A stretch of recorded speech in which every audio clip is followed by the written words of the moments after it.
Hey everyone, welcome back. Austin here. I'm at the Alaska Fish House in our Cook Your Catch kitchen. And today we're gonna do some golden chanterelles on a cedar plank.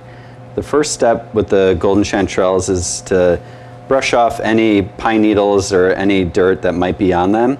I never like to rinse these mushrooms because they're gonna soak in all that moisture. So simply brushing off any debris that's on it.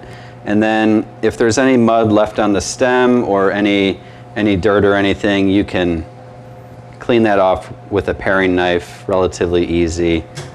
These are extremely clean, but if there's any imperfections or pieces that are going bad, you can remove them. So the first step for our mushrooms, I have my oven at 425 degrees. I'm gonna take the chanterelles and in a mixing bowl, combine them with a little bit of olive oil, salt and pepper,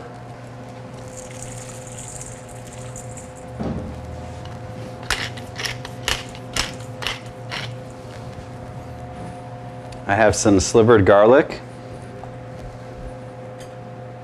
fresh thyme,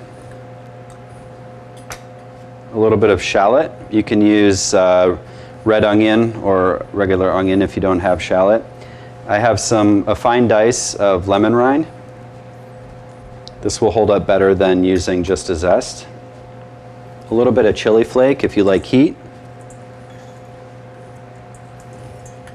And lastly, some lemon juice. So I'm going to mix our mushrooms so everything is nicely coated with the olive oil, seasoning, shallot, garlic. If I'm doing salmon or anything else on a cedar plank in the professional kitchen, I like to almost mimic what it would be doing on a campfire. So I like to char both sides of the board just for a little bit of added flavor. And then after I put the mushrooms on the board, I will again place it on the fire to get it smoky so you have that smoke in the oven while they're cooking. So next step, I'm gonna place the mushroom mixture onto the cedar plank. You don't want to stack too many on top of each other. You want them to evenly cook, so try your best not to overcrowd the plank. I'm gonna get a little bit more heat on that to get that smoke really going, so when we throw it in the oven, it's almost like gonna be a hot smoke for these mushrooms. So we're gonna put the mushrooms in the oven and check them after about 10 minutes.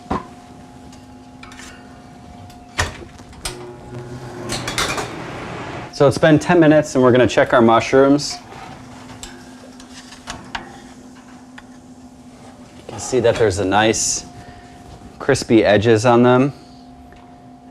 And I'm gonna plate these up. This is an excellent way to take an already extraordinary mushroom and just enhance it with that smokiness of the cedar. So if you're lucky enough to forage some of these while you're out with us, I'd love to cook them for you either on a cedar plank at the fish house or at our wilderness dining excursion out at camp. For more wild foods from the forest, check out exclusivealaska.com.